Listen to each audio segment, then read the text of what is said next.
Hey everybody, unfortunately this video was supposed to be shot in 4K, but new camera came in and getting everything set up, doing some test videos and everything, and then unfortunately the camera broke. So that's off to be exchanged, and in the meantime these videos need to get done. So look forward to 4K videos very shortly, hopefully in the next 2 weeks or so. But in the meantime, here is the INOX. If you've been subscribed to this channel for a while, you may be thinking, hasn't he already reviewed this watch? Well, stop racking your brain, because yes, I have. I never got to see the watch on the stainless steel bracelet though, so when talking to Victorinox recently about another model that they sent for review, I had them send this as well. So, this is Don Evans from WatchReport.com, and I'm going to re-review, or more appropriately take another look at this beastly dive watch, and talk about this wonderful bracelet as well. Let's get to it.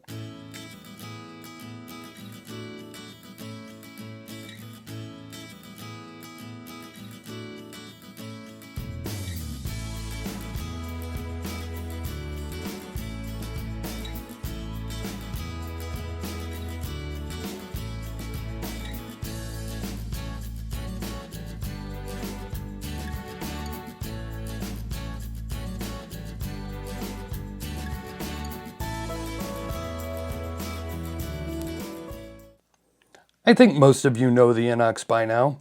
There have been countless variations of this hard-use, virtually indestructible piece as the marketing claims. The original was supposed to be a game changer when it debuted years ago. Tons of marketing videos were made about the amount of abuse this watch could take. It was the extreme version of it takes a licking, but keeps on ticking, that was of course made famous by Timex. Flash forward and now you have the diver version seen here. Titanium versions are also available, forged carbon versions, and even automatic movement pieces.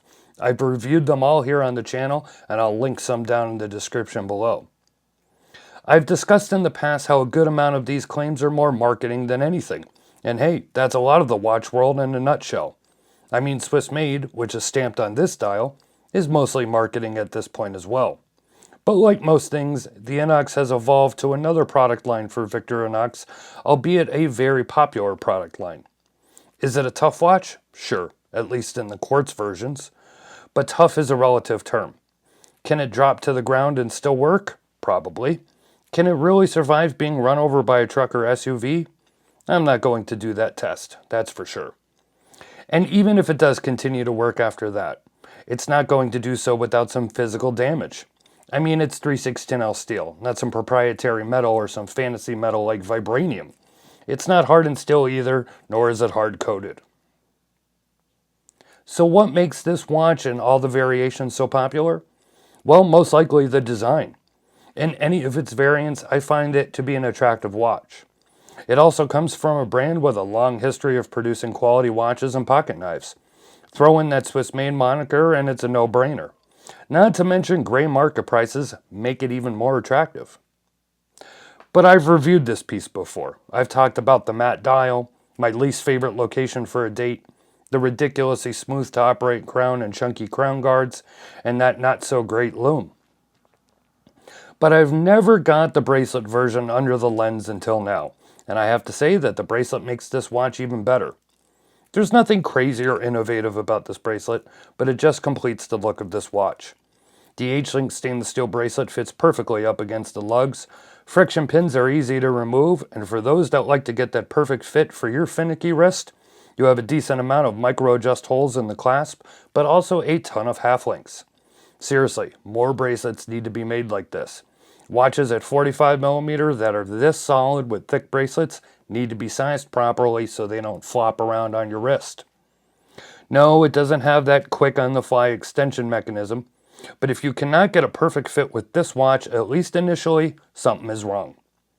I'll just say that if you like bracelets and have not tried an INOX, either the diver shown here or the original version on one, you need to check it out. With so many versions of this watch, I am still surprised we have not seen a titanium bracelet, or something I thought of the other day, an all-black DLC bracelet version. Just imagine, black case, black dial, black bracelet. I think the kids call that tactical. I would just call that sweet. What do you think? What new versions do you want to see of the INOX? What improvements would you like to see? Sound off in the comments below. If you like this review, please give it a thumbs up and subscribe to the channel.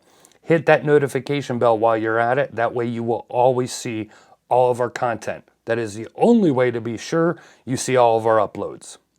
Links to the brand website, Amazon links, and more are in the description. And be sure to follow us on social media. It is at Watch Report on Facebook, Instagram, and Twitter. Thanks for watching, and I'll talk to you on the next one.